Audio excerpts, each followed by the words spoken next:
Aku menelepon Kelly secepatnya. Aku ingin sekali percaya aku salah curiga, tapi dia mengaku. Aku khawatir sama kamu, katanya. Aku takut kamu bakal mengancuri hidupku sendiri bareng Milo. Karena Kelly suka sama Miller. Tapi waktu itu Miller lebih memilih ngejar Aureli ketimbang sama dia. Nah, ini netizen juga menemukan postingan Kimberly, teman-teman ya. Bahkan dia menuliskan di Facebooknya kayak gini, postingan Kimberly tentang Aureli dan Robby. Halo guys, kembali lagi di channel FKR Project yang selalu memberi kalian konten-konten yang menarik dan aktual tentang kasus-kasus yang lagi viral atau sedang trending di sosial media. Kali ini ada kasus yang seru banget, yaitu sosok Kelly, teman-teman ya. Jadi banyak banget dari netizen itu menduga sosok Kelly dalam sebuah cerita itu Kimberly ya, teman-teman. Nah, kenapa sosok tersebut disangkut pautkan oleh netizen gitu ya? Nah, di sini kita bakal coba mencari tahu, teman-teman ya. Dan ini masih dugaan, teman-teman. Kira-kira siapa sosok Kelly selain Kimberly ini ya? Mari kita bahas. Buat teman-teman yang baru mampir, jangan lupa guys diklik dulu tombol subscribe-nya. Karena kenapa? Gosip gak pernah mati, drama di Indonesia gak akan pernah habis, dan bakal kita kupas di channel ini. Kita mulai videonya sekarang juga. Let's go.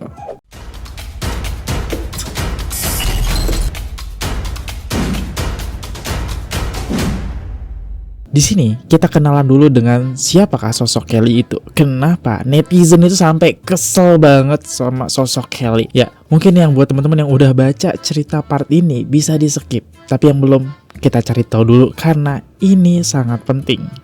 Biar kalian paham siapakah sosok Kelly ini ya. Ini ada di bab pengkhianatan. Bahkan setelah aku menghancurkan ponsel itu, rasanya belum seperti kebebasan. Aku pikir aku akan merasa lebih ringan, seolah ada sesuatu yang lepas dari dadaku. Tapi yang kurasakan justru sebaliknya.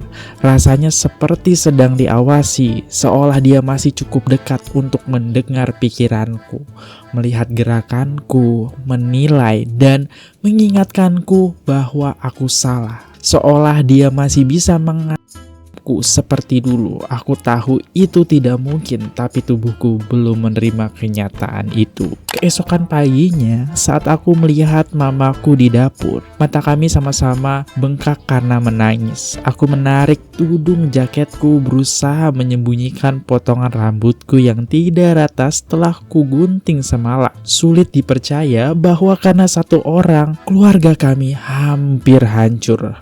Mamaku terlihat ingin memulai pertengkaran lagi, siap mendengar aku membela dia seperti biasanya, tapi aku menghentikannya. Aku udah mengakhirinya, mah, kataku pelan. Aku ceritakan semuanya tentang ponsel itu, bagaimana aku menyembunyikannya, bagaimana aku masih berada di bawah kendalinya bahkan di rumah sendiri. Mamaku menatapku dengan campuran marah dan tidak percaya. Kamu pikir mama nggak tahu, katanya. Dia tidak merayakan, tidak memelukku. Tatapannya seperti orang yang tidak tahu apakah masih bisa mempercayaiku setelah semua yang kulakukan melawan keluargaku sendiri. Keheningan di antara kami bukan lagi marah, tapi hati-hati. Ia seperti sedang bersiap untuk kemungkinan terburuk agar tak terkejut lagi. Aku mengerti. Sebagian diriku bahkan setuju, tapi aku harus tahu apakah dia benar-benar menepati apakah dia mengunggah foto-foto yang dulu selalu ia pakai untuk menakutiku. Jadi aku mengambil satu-satunya perangkat yang masih bisa tersambung ke internet, PSP ku. Aku turun ke lobi apartemen tempat ada wifi. Mama tidak tahu PSP bisa dipakai online. Dia pikir aku cuma memainkan untuk GTA. Lobi itu sederhana, hanya beberapa kursi plastik dan gema langkah kaki di lantai ubin. Tapi suara dan jam itu aku sendirian. Hanya aku membungkuk di depan layar kecil, menyegarkan hasil pencarianku berkali-kali seperti nyawaku bergantung padanya. Dan mungkin memang begitu. Aku mengetik namaku berulang kali, lalu namanya aku menelusuri halaman demi halaman hasil pencarian. Aku memeriksa forum, situs gosip, blog, situs halaman penggemar lama, apapun yang mungkin memuat sesuatu, gambar, rumor, atau bisikan skandal. Tidak ada apapun, tapi aku tidak berhenti. Aku terus memeriksa setiap jam, setiap beberapa jam. Jadi sosok Aurel di sini terus mencari ya di internet, apakah ada tentang dirinya ya. Karena kan itu Robby soal dia bakal mengupload foto ya busana lah gitu kan. Suatu saat ketika aku sedang membungkuk menatap PSP, seseorang tetangga lewat. Dia punya salon kecil di lantai bawah. Dia melihat rambutku yang tidak rata dan dengan lembut bertanya apa yang terjadi. Sebelum aku sempat menjawab, dia menawarkan untuk merapikan, memotong sebahu supaya tidak tampak acak-acakan. Aku langsung setuju, rasanya lebih mudah mengangguk daripada menjelaskan. Dia memotong rambutku dengan hati-hati. Setiap helai terasa seperti bagian dari diriku yang ikut dilepas. Untuk pertama kalinya dalam beberapa hari, aku merasa sedikit lebih seperti diriku sendiri. Saat aku kembali ke atas, mamaku terkejut. Ia menatap lama. Matanya melebar melihat rambutku yang kini pendek. Kenapa? Aku memaksakan tersenyum kecil. Buang sial, jawabku. Wajahnya masih bingung, campuran antara heran dan khawatir, tapi dia tidak bertanya lagi. Kadang malam-malam aku mendengar suara gemericik kunci di lorong atas dan tubuhku langsung kaku. Aku mengira itu suara rantai bodoh yang selalu ia kenakan, beradu dengan celana jeansnya. Suaranya khas, aku mendengar bahkan saat tidak ada, seperti hantu yang masih mengikutiku. Pernah juga aku mendengar seorang bersiul memanggil anjingnya di luar, dan untuk sedetik aku yakin itu dia. Dulu dia sering bersiul dari kejauhan saat aku di taman. Sebuah panggilan pendek yang menandakan dia ada di sana. Saat itu terdengar lucu, hampir manis. Sekarang terdengar seperti mimpi buruk. Setiap kali aku punya kesempatan untuk tersambung, aku memeriksa lagi. Awalnya setiap jam, lalu setiap beberapa jam, lalu hanya sekali di pagi hari. Lama-lama tidak sama sekali. Mungkin aku lelah, mungkin aku ingin percaya bahwa semua sudah selesai. Sebagian kecil diriku, mungkin bagian yang paling kecil, mulai percaya bahwa itu memang sudah berakhir. Tidak ada kebocoran, tidak ada kabar, tidak ada unggahan. Apakah semuanya benar-benar sudah selesai? Sekitar seminggu berlalu, mamaku mulai melunak. Ia mulai mengajakku bicara lagi, hal-hal kecil saja, dan sesekali ia tertawa menonton TV. Jeremy juga terlihat lebih cerah. Saat masa terburuk, ia menjadi sangat pendiam, seolah ketegangan di rumah telah menguras cahaya dalam dirinya. Dia masih anak kecil, tapi sudah memikul beban dari keheningan kami. Melangkah hati-hati agar tidak memperburuk keadaan. Setelah perpisahan itu, aku mulai menghabiskan lebih banyak waktu di luar kamar, tertawa dengannya lagi, bermain seperti dulu. Aku sadar betapa aku merindukan itu. Aku merasa bersalah pada orang tuaku, tapi aku lebih kasihan pada dia. Ia tidak punya pilihan dalam semua ini. Ia dipaksa meninggalkan sekolah dan teman-temannya di Belgia, lalu terselet dalam dramaku karena seorang pria. Aku benci karena ia kehilangan begitu banyak hanya karena aku.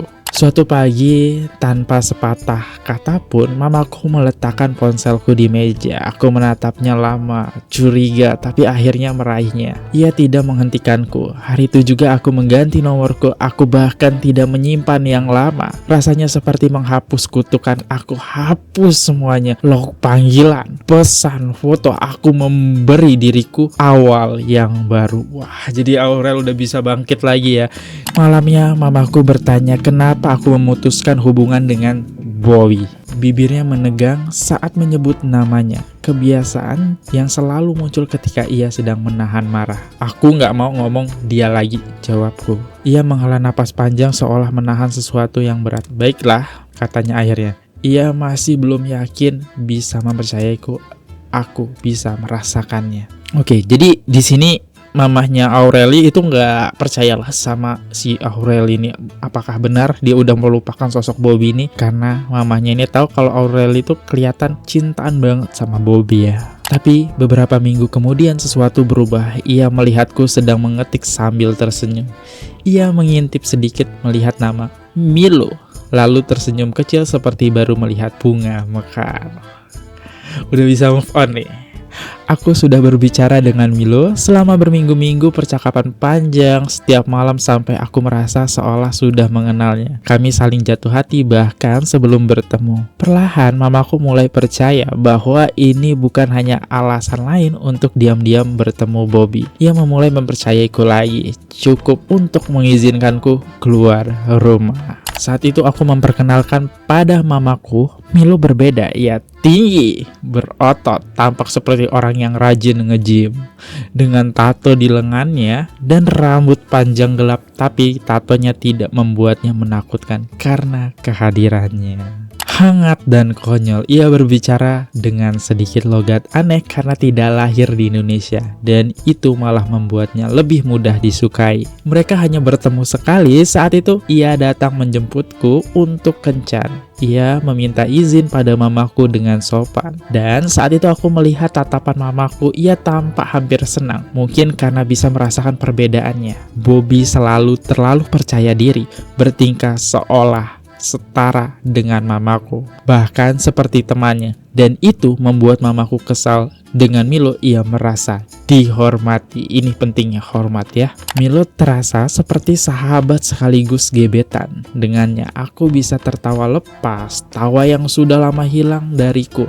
Aku tidak perlu berpura-pura atau mengecilkan diriku. Aku merasa getaran di dadaku lagi, bukan yang menegangkan tapi yang lembut. Ia menunjukkan padaku bagaimana rasanya bersama pria normal. Tidak ada ujian, tidak ada hukuman, hanya candaan, tatapannya lembut, dan momen sederhana. Rasa damai, rasanya seperti sesuatu yang dulu hanya kelihatan dari jauh dalam hidup orang lain. Bersamanya aku merasa sedang sembuh. Kencan pertama kami di restoran Thailand. Aku belum pernah makan makanan Thailand sebelumnya, jadi aku memintanya memilihkan untukku. Aku tidak ingat nama makanannya, hanya ingat aku tidak bisa memakannya karena rasanya aneh di lidahku. Aku takut reaksinya. Restorannya terlihat mahal dan aku bersiap untuk dimarahi. Tapi dia malah tertawa dan minta maaf karena memilihkan yang salah. Ia bilang tidak apa-apa, nanti ia bungkuskan saja untuk ibunya, dan berjanji lain kali akan memilihkan yang lebih enak. Saat itu aku tahu dia berbeda. Kalau itu Bobby, malam itu pasti sudah berubah jadi pertengkaran panjang. Ya, keren banget ya sosok Milo ini. Berbeda dengan sifatnya si Bobby tuh yang dikit-dikit aja marah, nggak habis makanan marah. Dalam perjalanan pulang, albumnya sedang diputar, dan saat lagu Hero mulai, mobil terasa seperti dunia lain. Cahaya kota berkelap-kelip di jendela menyinari wajahnya dalam potongan cahaya yang terasa seperti film. Lalu ia mencondongkan tubuhnya dan menciumku. Lembut, perlahan, seolah-olah tak perlu dibuktikan pada siapapun. Pribadi, tidak untuk dipertontonkan, hanya kasih yang membuat dadaku bergetar dalam cara yang baik. Ciuman Bobby selalu terasa seperti pertunjukan, seolah dunia harus melihat ini kebalikan, ini hanya milik kami. Aku merasa seperti berbeda dalam adegan film, hanya saja nyata dan milikku sendiri. Aku pulang masih tersenyum, langsung menelpon Kelly untuk menceritakan semuanya. Ini dia episode di mana sosok Kelly sebagai penghancur ya teman-teman. Kelly adalah satu-satunya teman yang boleh kuhubungi saat aku masih bersama Bobby. Ia selalu mendukung kami, bahkan sampai berbicara dengan Bobby di belakangku. Mereka belum pernah bertemu, tapi entah bagaimana ia berpihak padanya. Aku kira ia akan berteriak bahagia mendengar kabar itu, tapi justru dia. Kamu tahu dia berbahaya kan? Katanya. Berbahaya gimana? Tanyaku. Ia bilang Milo baru saja putus dengan seorang artis. Dan orang tua gadis itu melaporkan bahwa dia membawa anaknya kabur tanpa izin, bahwa si gadis masih di bawah, dan berita itu ada di mana-mana. Aku sebenarnya sudah tahu, dia yang memberitahuku, tapi versinya berbeda. Ia bilang orang tua gadis itu lebay bahwa mereka saling mencintai, bahwa ia hanya mencoba melindungi gadis itu, bahwa keluarganya ingin menghancurkan nama baiknya. Ia menceritakan semuanya seperti kisah patah hati, bukan kejahatan, dan aku percaya mamaku tidak. Setelah bertemu dengannya, mamaku mulai curiga, mungkin karena tatonya, mungkin karena nalurinya. Akhirnya ia mencari nama di internet. Ia membaca rumor, gosip, forum, dan tentu saja ia percaya pada media. Ia bilang, aku seperti orang yang baru keluar dari kandang singa hanya untuk masuk ke mulut buaya. Ia bilang aku tidak menemukan yang lebih baik, hanya bahaya dengan bentuk yang lain. Lalu ia bertanya, kenapa sih kamu selalu milih yang paling parah? Kata-katanya membuat merasa seolah aku memang mencari masalah atau terlalu bodoh untuk tahu lebih baik. Aku tidak punya jawaban. Aku hanya duduk diam, merasa wajahku panas. Bukan malu, tapi perasaan tenggelam karena menyadari aku salah pilih lagi. Padahal aku benar-benar menyukainya. Wah, kasihan banget ya Aureli ya. Dapet cowok yang baik tapi jejak digitalnya. Sama aja dengan sosok si Bobby ini ya. Saat aku mulai menarik diri dari Milo, bingung dan terluka, sebuah pesan muncul dari nomor yang tidak kusimpan. Tapi aku tahu persis siapa itu. Bobby ngechat dong. Ngechat Aureli. Bagaimana dia bisa dapat nomorku yang baru? Hanya beberapa orang yang tahu. Mama, Jeremy, dan sahabatku Kelly. Dadaku langsung terasa kosong. Aku menelepon Kelly secepatnya. Aku ingin sekali percaya aku salah curiga, tapi dia mengaku. Aku khawatir sama kamu, katanya. Aku takut kamu bakal menghancuri hidupku sendiri bareng Milo. Aku cuma pengen bantu. Aku nggak tahu harus gimana lagi. Tujuan Kelly sebenarnya baik di sini, tetapi malah memasukkan lagi sosok sahabatnya ke kandang singa, guys. Kelly, kamu tidak tahu sosok asli Bobby ya. Jadi dia kasih tahu semuanya, nomorku yang baru, keadaanku, nama Milo. Ia pikir sedang menyelamatkanku. Ia tidak tahu bahwa dia baru saja menghancurkan semuanya. Kelly telah memberikan nomorku yang baru dan bersamanya kunci untuk membuka lagi kurunganku. Saat itu juga semua ketakutan yang kupikir sudah terkubur muncul kembali. Aku bisa saja memblokirnya, tapi ada ketakutan lain yang menahanku. Bagaimana kalau saat itu tidak bisa menghubungiku, dia justru merencanakan sesuatu? Bagaimana kalau ada hal yang harus ku ketahui? Apa dia benar-benar memotong pergelangan tangannya waktu aku menghancurkan ponsel itu dulu? Aku tidak mau tahu, tapi aku harus tahu. Aku ingin tahu apa yang diinginkan kali ini. Apakah semua benar-benar berakhir, atau selama ini hanya menunggu waktu? Dan begitu saja Bobby kembali. Itulah sosok Kelly ya teman-teman. Bahkan mungkin teman-teman kalau udah denger ya, teman-teman bakal bereaksi seperti ini video ini. Karena sebel banget gak sih part Kelly ini. Udah gue bacain ya. Oke. Tuh, bahkan netizen aja sampai gregetan gitu ya sama si Kelly. Cuma dia dikasih kepercayaan, kepercayaan itu dihancurkan oleh dia ya. Ini dia. Netizen mengaitkan lah sosok Kelly itu sama Kimberly, teman-teman. Kalau kita lihat di sini, alasan Kelly nyebarin nomor baru Aureli ke Bobby adalah supaya Bobby menjauhkan Aureli dari Milo. Karena Kelly suka sama Miller, tapi waktu itu Miller lebih memilih ngejar Aureli ketimbang sama dia. Kelly ini orangnya pertama yang tahu banyak soal cerita Aureli dengan Bobby. Dan akhirnya karma dibayar insan, dia merasa semua yang dirasakan Aureli di pernikahan dia dengan Edward Akbar. Aku nggak tahu kisahnya Kelly ini ya teman-teman. Ternyata ada kisah juga dari dia. Di balik itu mungkin Kimberly udah minta maaf duluan, even sebelum buku ini keluar. Nah, ini dia permintaan maafnya ya teman-teman. Tokoh Kelly menghubungiku dan meminta maaf. Ternyata memang tidak pernah ada niat jahat. Semuanya terjadi karena kepolosan kami saat itu. Kami sama-sama masih remaja. Aku juga tidak menyangka ia akan membaca bukuku. Sebenarnya aku sudah memaafkannya sejak lama, tapi aku bersyukur akhirnya masa itu bisa terselesaikan dengan baik dan jelas ya.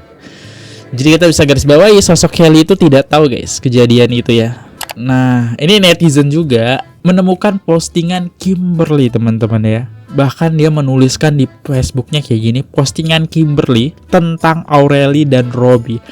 Kita lihat, ini postingan tanggal 5 Maret 2011. Kimberly untuk Aureli ya, di sini arahnya. Terus dia menulis bahasa Inggris. Karena berhubung bahasa Inggris aku jelek, kita langsung aja translate ke Indonesia ya. Keren banget apa yang kamu lakukan dengan foto Robby, hahaha. Ya, Robby pinter memainkan foto ini dari dulu ya. Sampai sahabatnya pun nggak tahu kalau Aurel ini sedang dimainkan loh. Jadi bonekanya si Bobby ya. Aduh, karena kesalahpahaman itu.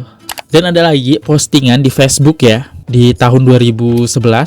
Akhirnya BBku turun kembali, kata Aureli di tanggal 12 April 2011.